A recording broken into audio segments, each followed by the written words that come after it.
Good afternoon, ladies and gentlemen. Welcome back to another episode here on African Confessions. The following story that you're going to be listening to, it was sent to me by one of our dear sisters. So this is a translation of a message. The translation reads like this.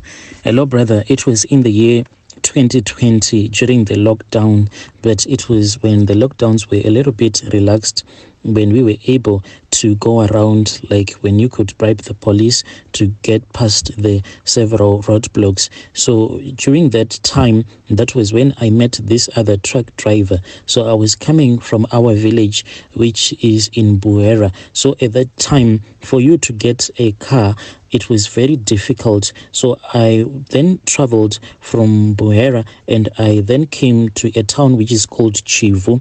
Whilst I was there, I just waited by the hiking spot for somewhere about 5 hours, and I was just waiting for a transport, and it was almost getting dark. That was when another truck came. When this truck came, that was when I ran to that truck and I spoke with that truck driver. So this truck driver then said, "It is fine, then I will take you to wherever you are going to." When it was somewhere around 7, that was when we were around Featherstone. And at that time, when we were just at Featherstone, that was when this truck driver said that he was a little bit tired, so he wanted to rest. He then found a truck stop and he said, "Let us go into that truck stop so that I can get some rest. I am really tired." So since I had never been in a place whereby I am sleeping with a man who is not my husband, like in the same situation. So since I had never been in that situation whereby I am going to spend the whole night with a man that is not my husband, I was really nervous and scared. But this truck driver told me that I should not worry at all. He was going to respect me and he was going to respect my wishes. This truck driver then said that he wanted to cook, so he had his small gas stove. He started to prepare a good meal, and by the time that we were eating in the same plate, we were actually getting to know each other. So by the time that he said, "Let us go to bed," he said that he wanted to sleep on the driver's seat, and he told me to go and sleep on that little bed that the truck driver sleep in when they are in their trucks.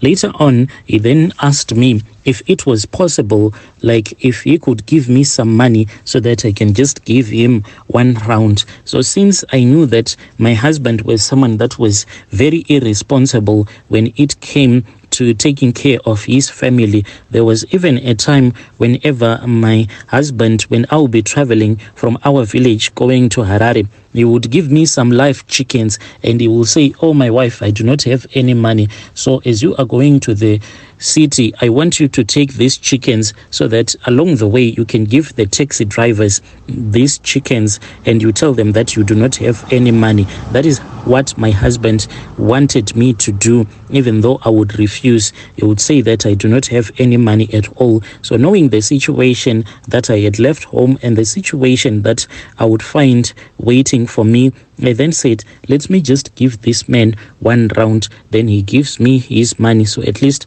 I would have some money. So me and this guy, we then started making love. But what shocked me, my brother, is that this man, he was not warm. His body, it was very cold. He was cold-blooded.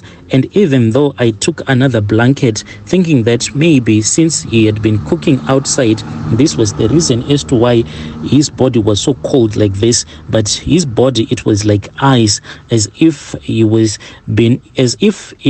a dead body that had spent some time in the mortuary. And then there were some sounds that he was making when he was on top of me. It was as if he was a cat. You know, when the cats are fighting, those were the sounds that he was making. And whenever I would ask him why the hell was he making such sounds when he was making love to me, he said that the way that you are warm in there, I can't control the joy that I am feeling. It is really nice to make love to you. So throughout the night, even though we had promised each other that we were going to sleep only we were going even though we had promised each other that we were going to sleep with each other only one round, but this man, he never gave me any rest at all. His manhood, after he would have ejaculated, when you will be busy wiping him off, then you will see his manhood going erect again. So I told him that I am tired, but this man, he kept on giving it to me throughout the night. Then early in the morning, that was when we arrived in Harare. And when we arrived in Harare, that was when he gave me $200. And after he had given me that $200, he also gave me like a grocery that he had arrived with when he said that he was coming from South Africa. So he gave me that $200. So my brother, this man then told me that he was from Malawi. He was not from Zim. This man then left me.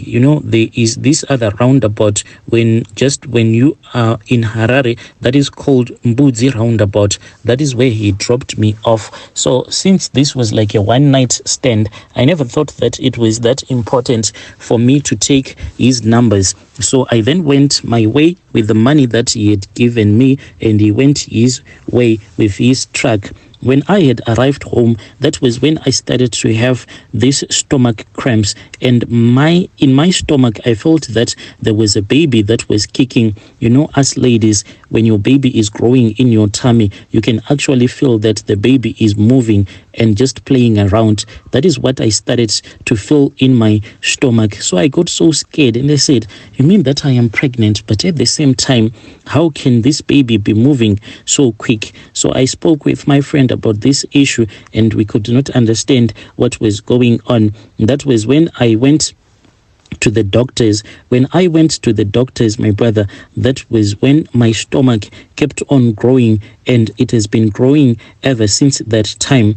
And I then went to the white garment prophets after this other doctor said, the thing that is happening to you, I don't think that us who are in the medical field, we can assist you. How about you try using the traditional way? So I then said, if you see a doctor telling you to go and try using the traditional way, it means that they cannot assist you with anything. So I then found myself at this other church, which is a white garment church, where I used to worship. I then spoke with one of the prophets there, and this prophet has since told me that I am being used by a truck driver that I slept with during lockdown. So these are the charms that he uses whenever he sleeps with a woman. Then he can actually make money with you. And each and every day, my stomach, it gets big as if I am pregnant. And each and every time, I feel so much pain in my stomach, and I can even feel that there is a baby that will be moving around in my stomach area. I don't know how I can find this truck driver. I am in pain and I am suffering. If there is anyone who has ever come across this situation whereby you make love to a truck driver, then you go through this pain, your stomach getting big and big. If there is anyone, please assist me. I don't know what to do anymore. Dear listeners, right there was a narration of a message that was sent to me by our dear sister. Strange things do happen in this world. Yo, ladies out there, you need to be careful. This thing of like you've met a man today, then you agree for that man to take you straight to bed. You need to stop doing that. As for our dear brother who is married to our sister, how can you say when your wife is leaving the village going to the city, then you give your wife chickens, live chickens, and you tell your wife to go around trading those chickens? Won't that make your wife to be taken advantage of by other men? Because most of the men, I'm sure that when they see a woman in that desperate situation, they will try to take advantage of that woman.